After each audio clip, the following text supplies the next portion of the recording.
أعوذ بالله من الشيطان الرجيم. بسم الله الرحمن الرحيم.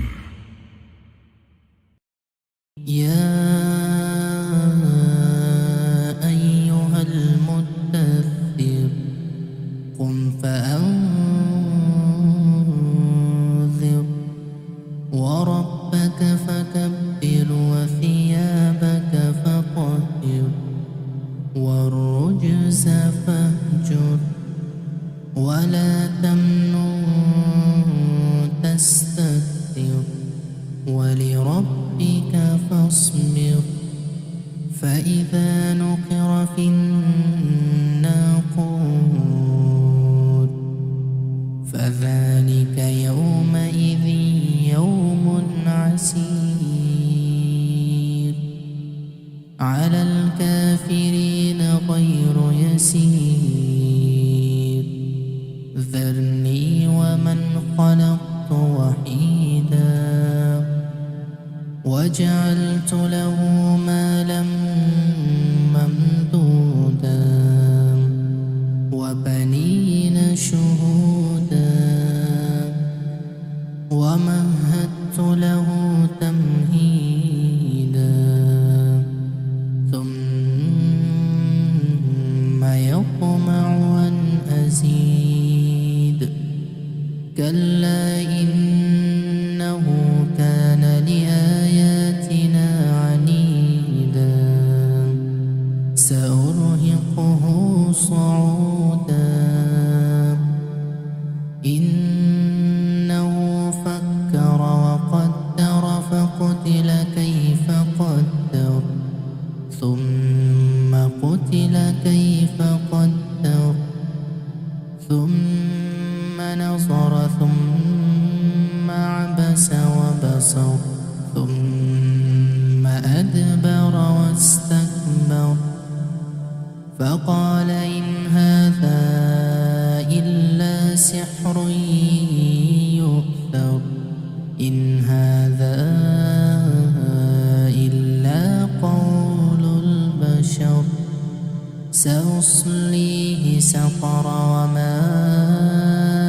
أدراك ما سقر لا تبقي ولا تذر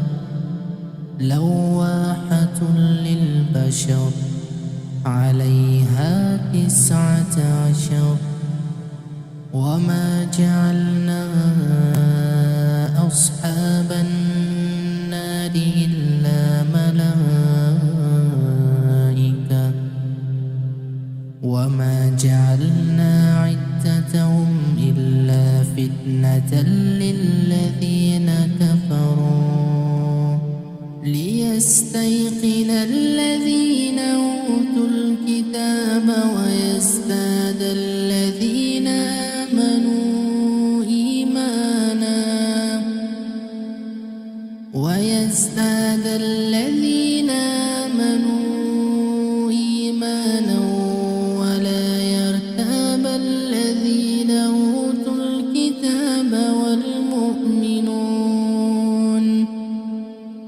وليقول الذين في قلوبهم مرض والكافرون ماذا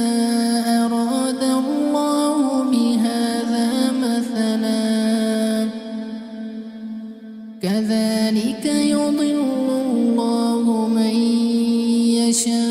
يشاء ويهدي من يشاء وما يعلم جنود ربك إلا هو وما هي إلا ذكرى للبشر كلا والقمر والليل إذ أدبر والصبح إذا أسفر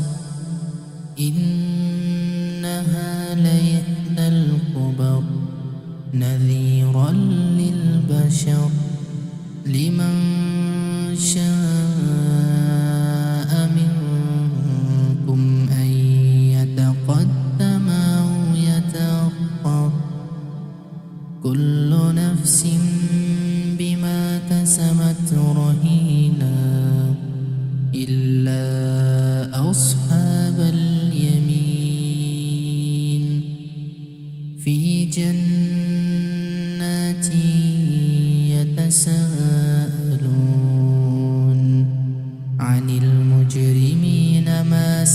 سلككم في سقر قالوا لم نك من المصلين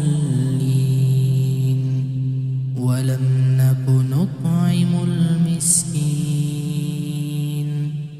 وكنا نخوض مع الخائضين وكنا نكذب بيوم الدين حتى أتانا اليقين فما تنفعهم شفاعة الشافعين فما لهم عن التذكرة معرضين كأنهم حمر مستنفرة فرت من قسورة بل يريد كل امرئ منهم أن يؤتى صحفا منشرة كلا بل لا يخافون الآخرة كلا إنه تذكرة فمن شاء